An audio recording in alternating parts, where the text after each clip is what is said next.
my senior project, I guess I'll start with the 5 W's. Who, what, when, where, why, not necessarily in that order. But my senior project, I'm going to be working along with Philip and Jake with Mr. Housemeyers to finish the ongoing trail project that's been going on for the past 3 years, and this is kind of the third and final installment in this project.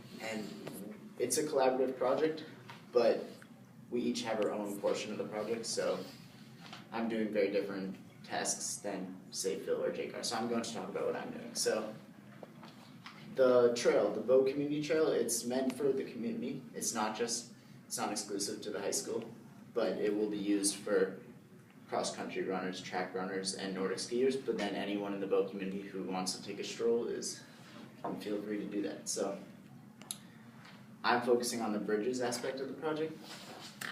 There's 3 bridges that need to be built because there's 3 water crossings. Each of these bridges is going to cost around $800. Obviously, the longer, the bigger the water patch, the more expensive it's going to be. Previously, I thought that we were going to need to fundraise, but we talked to Mr. Housemeyers and he told us to worry about the logistics of the project and not the money. He has some connections and he already has 1 bridge secured and he's going to try to get the second 2.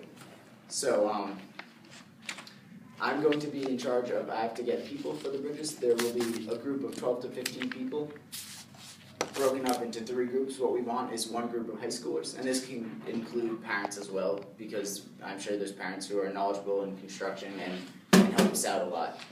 So 1 group of high schoolers of 5 to 6 people, 1 group of middle schoolers. That's going to be a little bit, I'm going to have to get in contact with the middle school principal, and I don't think, I mean, Mr. Housemeyers was saying, oh yeah, I'm good with the chainsaw, so I don't know if we want a group of, say, 11-year-olds. We're probably more 7th and 8th graders and some of their parents, than a group of Boy Scouts. And I think the Boy Scouts will also be helpful because I know they're going to want to be involved in stuff like this, so we can use them for the main 2 trail days. So the trail days are going to be, the main 2 cleanup days are June 27th and June 28th, and then the bridge work will be on the 26th and the 27th. So I will get my group of 12 to 15 people, not necessarily the same group, but it may be, because this is kind of the fun work. But on the day before, we're going to be hauling in the utility poles and setting up the foundation for the bridges. So on the 26th, we'll have it all set up, ready to go, so we can go in there on the 27th and do what we have to do. I'm going to need to get tools, so I need to make sure that all the tools necessary for the job are there.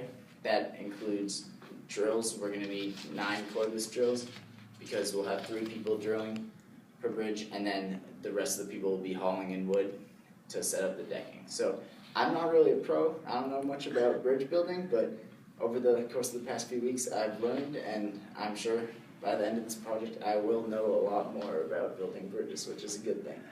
So far we've set up silt fence, which helps to stop erosion, and that was pretty fun. We went out there, it got really muddy, put up the silt fence, and I'm excited to do this project. So, my research. The research part of the project I'm actually pretty excited about. Previously, I was going to do the benefits of being outside, and Mrs. Coe said that that was something that a 4th grader could do. So, I'm a lot more excited about it. No, I'm happy because I was like, I don't know if I want to write a 7-page paper on this. Like, this is gonna suck.